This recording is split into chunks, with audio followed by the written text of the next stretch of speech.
It's that time of year again when I go over the state of my collection. It's been a bit of a slower year. It kind of started slow, and I kind of went over this, like, you know, this period of time through the year where I just didn't want to buy anything because I was kind of thinking that I had kind of a problem, you know, with consumption, with the amount of watches that I had been accumulating, and I just wanted to appreciate what I had.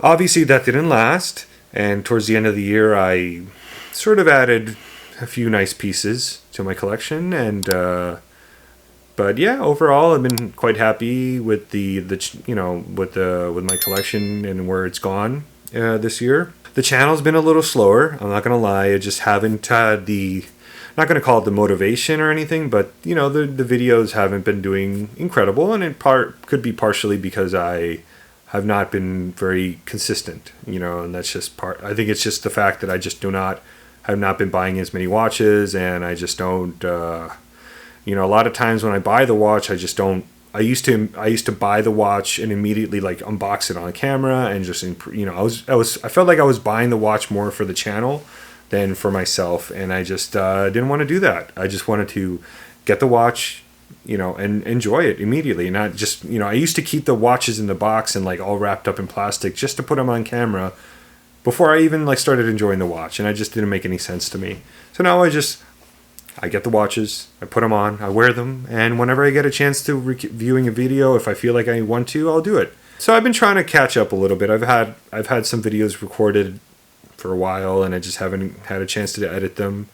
If you didn't know, I have another channel. It's a channel that focuses on home theater equipment, and that's sort of my bigger channel. And this is like my secondary channel, which is, I'm very passionate about watches. I like home theater. I love electronics. I also like watches. It's sort of like more of a back to basics approach to life. You know, when life is simpler, you just had a simple analog watch. You didn't have any electronics.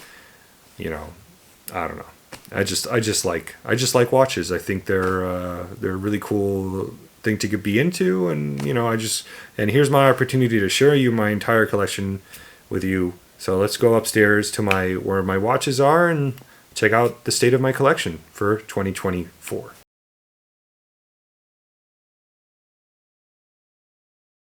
So I want to talk about the two watches that I sold this year. I sold my Tudor Glamour and my Tudor Style, which I bought. Basically, this watch kind of took both of their places. The Tudor Style was a, you know, fluted bezel 41 millimeter watch, you know, and the Tudor Glamour was a date day, you know, two-tone watch. So this sort of does both things. I didn't need all of that. I didn't need those extra two watches, so I sold them. Took a bit of a loss on each one, but wasn't so bad. That's how it is with watches. You buy something, you try to sell it, you're going to take a loss. Doesn't matter. You know, unless you're buying a Rolex or something, then maybe your loss would be, you'll break even, or you maybe take a tiny loss. Okay, so here's my entire collection in all its glory. This is sort of going to be a lightning round. I'm going to cover watches that I've already covered in a prior State of the Collection video, significantly quicker than the watches that I covered that are brand new to this year. But anyway, let's go ahead and get started. I usually start at the top row. So this is my trio of 7S26 watches. These are some of the first automatic watches that I bought, and I still really like them to this day. They're not going anywhere. They're not worth very much, except for this is the American Psycho watch that Christian Bale wore in the filming of American Psycho. It's not the exact watch, but it's the same model, so it wasn't really a Rolex. I have videos about each of these three watches, and I still love them very much. This is the Bulova that my wife bought me way before we were married. Like, I think when we had met, like within the first 6 months that we met, I lost my watch. She bought me another watch, and it's very near and dear to me. It's a quartz like Bulova movement. I would never sell that watch. This is the Rangemaster Mechanical. This is the second collaboration watch with Islander, Mark from Islander, and it's a great watch. I already talked about that in the prior State of the Collection, and yeah. So this is a new watch. I decided I wanted to get a vintage watch, and I wanted something different. A lot of people buy vintage like Omega Seamasters. I wanted something different. This is a Girard-Perregaux Seahawk. Got it for like, I don't know, like $500. It's 10 karat gold filled. So it's like a slightly better than like a PVD coating, but it's not like real. It's mostly stainless steel, probably, or steel. I haven't made a video about it, but if I were going to, I would say, it would be called, can a watch be too thin? In my opinion, yeah, I really can't pull this off very well, but I do appreciate how well it runs given how old it is, and I really like this watch. Again, I'll probably make a video about it soon, but it might be short, but I'm in no rush for this. Again, this is my Vostok Amphibia. This watch has been on the chopping block for a while, but I just haven't gotten around to selling it. Probably will soon, hopefully this year. But if I do, I'll probably buy another one, to be honest. They're so cheap, and really, something about it. I don't know. I may not end up selling it at all, but it's just the bracelet's not very good. This is a Casio, super cheap Casio. I don't even remember the reference number. I think these go for like $20, $25 on eBay. Super cheap, and some of the best, probably the best value in watches. This is my one and only G-Shock. This is sort of like, it's an atomic. It has, I don't know the reference number, but I'll probably put a link down in the description. It can receive the atomic clock radio frequency. So this is always my most accurate watch in my collection, and I set all my watches to this watch. I don't wear it very much because to be honest, this is sort of like my Casio beater, and this is sort of like just my super accurate watch that I keep. I usually don't even keep it in here. I keep it like on my night. I keep it above here where I can actually tell the time. So this is my Apple Watch Series 6. I'm not going to talk about that. They're everywhere. Okay, so the next row down, this is my Marathon Navigator. It's like a special edition one. I already talked about this in the last one. It's quartz. I really don't wear it very much, but when I do, I really like it, and I don't think this is going anywhere unless I get another Marathon. It'd probably be a GSAR or something like that. So if I did get another Marathon, maybe it'd go. But it is kind of interesting. I mean, keep it anyway. This is a Certina DS Podium, I believe. Sort of like they're sort of like an Explorer looking watch. Has the Powermatic 80 movement in it, so it runs forever. Don't wear it very much at all anymore, but it is, kind of interesting, and I probably may keep it. I have thought that I may sell it, but I'm not sure. This is the Orient, my Orient Star. I wanted to buy an Orient, but I ended up buying, I thought, well, let me get something a little different. So I ended up getting, this is the Heritage Gothic, I believe. Really nice dial. I love the power reserve. Really cool watch. This is my Hamilton and Khaki Fields 42 version. I thought about selling this one in the past, but then I just decided against it. I'm just gonna keep it because I was thinking to myself, I'm only gonna sell this watch because I want to buy the 38mm version, and it didn't really make any sense. Not all watches need to be perfect, and this reminds me of this is like my earlier days of my collection, and at the time I thought 42 was very appropriate for this watch, and now not so much, but I could pull it off. I have the wrist for it, so it's fine. I'm gonna keep that watch. This is my Laco. My wife bought it for me for my birthday 2 or 3 years ago. Great little Flieger there. It's a 42mm, so I kind of put these two together. They look great together in my opinion. So yeah, great little Flieger. Laco, made in Germany with a Miyota movement. So this is my, gosh, I forgot the reference number, but I'll probably put it on the screen. This is my JDM. It's a JDM model. Gosh, I can't remember the reference, but it's, I remember I had to order it from Japan. It's not available in the United States. You can buy it, but it's, I ordered it from Japan. And it's sort of like the Sarb replacement that Seiko came up with when they discontinued the Sarb. This is it's got a 4R movement in it, and I like it. I wear it occasionally, and it looks sort of similar to a Grand Seiko that Grand Seiko makes. So I like it. It's a great watch. Don't wear it that much anymore, but it's a lot of watch for the money. I think I paid like $400 for it. This is my Seiko 5, the more modern Seiko 5. It's sort of like the DressKX, you could call it. Great watch, strap code bracelet, really great all-around watch. Still, it looks great. I think it's total about $300 total into this watch. Unbeatable for value. This is my Seiko Arnie, simply incredible, love it. Don't wear it as much as I used to, but I really, this is never going anywhere. I love this watch. This is my Seiko 5 GMT. This is actually the second one I bought. I bought the orange variant, but I go over it in the video. I ended up returning that one and eventually gave it another shot. I gave this one a shot and I really like it. I wear it almost weekly. I'm going to say every other week at least once. I really like that watch. This is my Blancpain or Swatch Blancpain collaboration watch. Made a video about it recently. The video is really bad, but overall it's a great watch. It's not the watch's fault. I really enjoy this watch. Really great bezel action. This is my Seiko King Turtle. Definitely one of my favorite divers. I frequently take this one on trips. It's just a dependable, great diver that works really great. I absolutely love it. I love the rubber strap, and it's a lot of watch for the money. You can get these for about $400. This is actually a new watch. This is the Mini Samurai. I made a video about the red one, calling it not very red. A lot of people dislike that video, but what are you gonna? I was being honest. I really do like the watch. I even bought it in black, so there it is. Simply really great watch. This watch makes me rethink my entire watch collection. I could probably be fine with just this watch and be very happy. It's a really great watch for the money, unbeatable in my opinion, and it's the return of Seiko value. That's my opinion. I don't particularly go for the more expensive Seikos. I like the cheaper Seikos because I really do not care about getting a 6R or an 8R movement.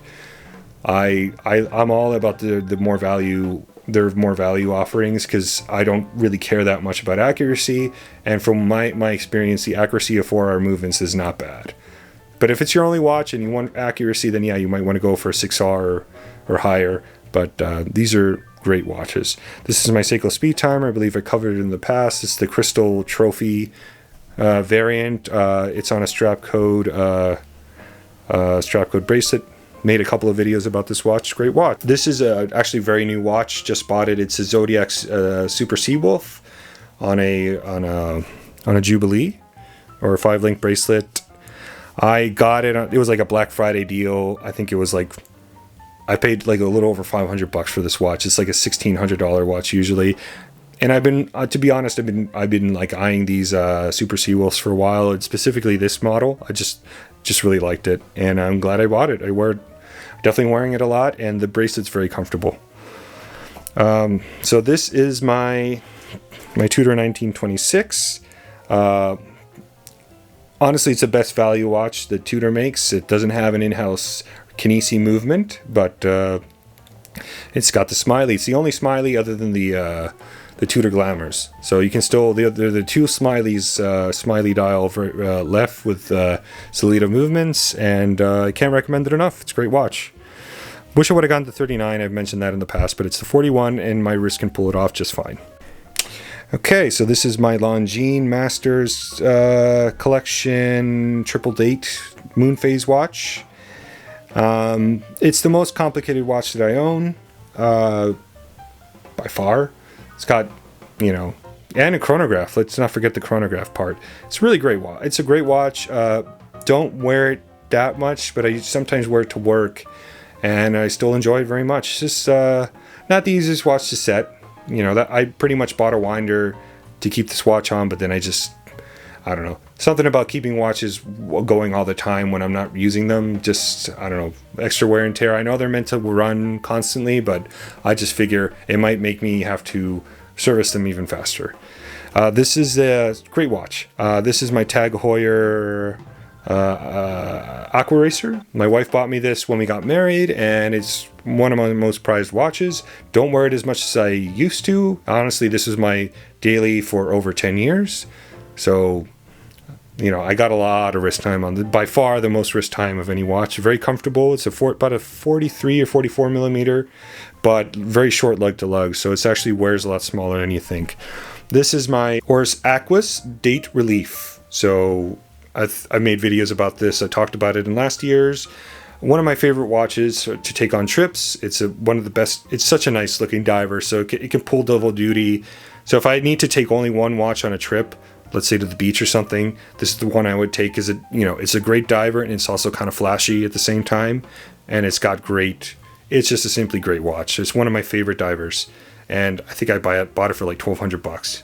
Totally worth the money if you can get it at that price, or even at full honestly, pay retail. They're great watches. This is my Squale. I just made a video about this watch. This is the full Luminous style. This is a Squale 1521 Militaire. Like I mentioned in the video, the lume isn't the best, but the dial looks. I still like the color of the dial. I don't have another diver like this, so I still like it. It's still great. Is it worth like $1,400?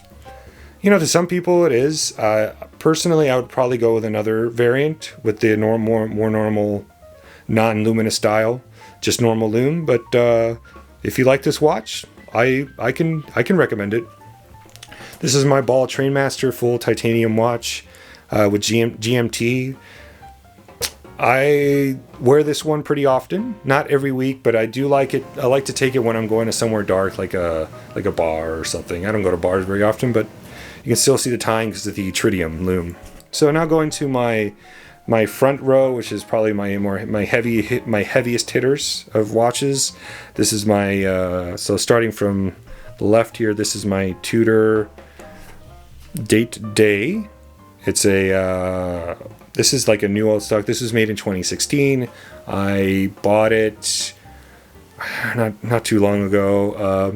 I've always wanted one of these, and always really liked them, and I didn't want to buy the gold, the two-tone one, because they just don't like the single line of gold going down. That's why I didn't like my Tudor Glamour. Simply fantastic watch. These are going up in price a bit. I think the cheapest one I saw in Chrono was about $4,000, and I couldn't find a comparable one on eBay. This is my only steel and gold watch because I sold my Tudor Glamour, which is steel and gold as well, and just didn't need to steel and gold Tudors, and I honestly was wearing this one a lot more. It's got the Jubilee, and I think it's the right size. It's the 36 millimeter for steel and gold. I think it's the way to go. It's a little more understated than a bigger, flashier watch, and I really don't wear it out that much. But this is my Tudor Black Bay 58 925, and I've made a bunch of videos about this watch. It's a great watch. It's not really that tarnished right now. I think it still looks pretty shiny to me. It's on a rubber strap, and yeah, I haven't made a video about me putting it on the rubber strap, but I probably will one day. Great watch, especially on the rubber strap. This is my Tudor Black Bay 39. This watch is simply a great value if you're looking for an all-around watch. It's got a screw-down crown. It's 100 meters of water resistance. Very scratched up clasp, but still very. It's got the T-fit clasp, but it's very adjustable. I wear this watch weekly, like religiously. Love this watch. One of my favorites. This is my Tudor Black Bay GMT. I made a video about this one earlier in the year, and this is another one I wear weekly as well. One of my favorite watches, that I own. I'm very happy I bought it. I bought it at Del Rey. I think I got a pretty good deal on it, like $2,800, I'm going to say, with box and papers. Very good deal. Love this watch. Okay, so this is my Omega Seamaster, the seaweed in green. I wear this watch weekly as well. I absolutely love it. Don't wear it as much as I used to. I absolutely love the Seamaster, and this is a watch that will probably never leave my collection. And as you can see, it's well worn. It's got some scratches, but man, that dial, and I love the movement in the back. It's a simply great watch. This is my Karloff Bucherer Monero Moon Phase. It's a triple calendar with a moon face. It's full 18 karat gold. Don't wear this one very much. I just don't have a lot of opportunities to do, but man, this is probably my prettiest watch that I own by far. This is, and I got such a good deal on this watch. You can't, I think what I paid, the gold is worth more even if I melted it. It's a great watch, but I don't think I'm going to sell that one. Grand Seiko, this is my Grand Seiko. I don't remember the reference, but it's a spring drive model. It's like the matte black finish in the dial. You really cannot beat Grand Seiko. Even with its shortcomings with the bracelet, the lack of taper and lack of micro adjust, it's sort of, man, the finishing you get with these things is simply incredible. This is my newest watch. I just bought this week. I saw it and I couldn't pass it up. I thought it was, I've tried on these Superoceans in the past, these Breitling Superocean, one of the newer models, and man, this thing is simply stunning. I can't take it off the wrist. It's just, love this watch. So this is the, I don't know the exact reference number, I'll probably put it on screen. It's got the sort of like opaline dial with blue hands and with the blue ceramic bezel. Some of the best bezel action in the business right here. Wow, so easy to turn, such a nice, click. I've been sleeping on these Superoceans, and it has it has a adjust on the fly clasp, which I absolutely love. Got a great deal on this thing. I think I got it for 45% off with box and papers. Also Del Rey. You're gonna see a theme here. And last but not least, this is my Girard-Perregaux reference, I believe 8090. This is the Le Mans 275 edition, so it has a reverse panda dial. It's a chronograph. It's time-only chronograph, and this is one of my favorite watches. I've actually bought 2 extra links for this watch. When I initially bought it, I think I bought it in around the winter time, so my wrist was not very, my wrist wasn't expanded. But around summertime, it started getting tight, so I decided to buy another. I actually bought another link recently, and now it fits. It's pretty loose, to be honest, but I'd rather have a loose watch than a super tight watch. So, but yeah, this is one of my favorite watches in the collection, and boy, you don't see these every day, let me tell you.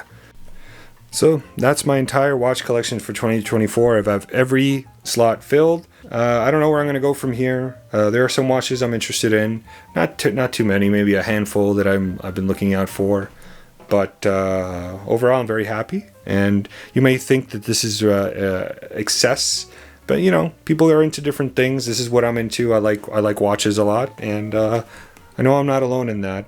And I feel like I got like a good spread of different kinds of watches. It's not like all divers, It's got there's some variety here, and I've always wanted to do that. I didn't want to have like very similar looking watches. If I'm gonna get something new, I want it to be different. Just like this my Breitling here. Don't got anything that looks like it, even though it's another diver, but man, it looks different. It doesn't look like anything else that I have. So I'm always trying to do that. I want to get stuff that doesn't look the same. But yeah, that's my collection for 2024.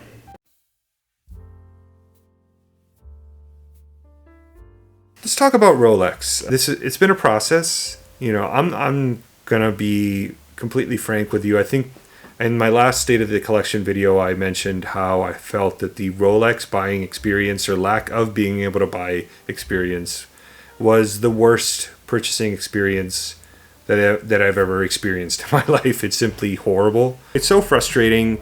I can't stand it, and it's literally the worst purchasing experience I've ever had in my life. At this point in my watch journey, I've sort of given up. I don't think I'm ever going to get the call. I don't think I will ever be the right customer for them. And I don't quite understand. Let's take it back for a sec. Rolex, the way I understand, they have no control over their ADs. Their ADs kind of decide. They're the ADs themselves are the gatekeepers. Obviously, they get allocated a certain number of watches a year that they decide who to sell them to.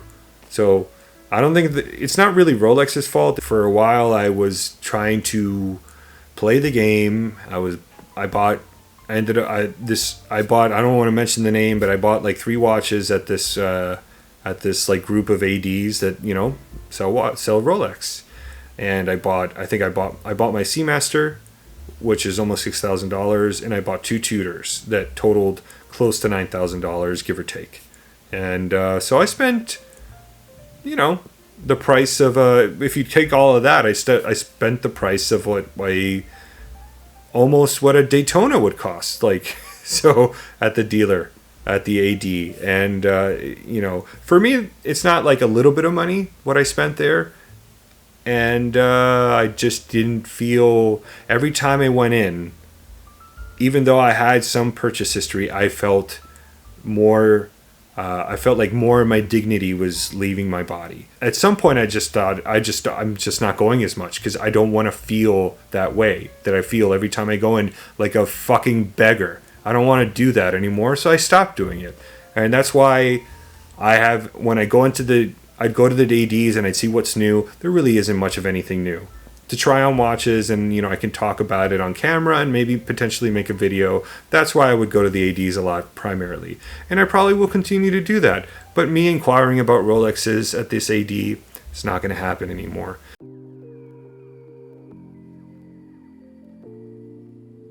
I hope you'll like the video. That's the state of my collection for 2024, and let me know if you have any questions about any of the watches. I know it's a lot, but feel free to leave them in the comments. It really helps a lot if you can like and subscribe to the channel, and I'll see you in the next one.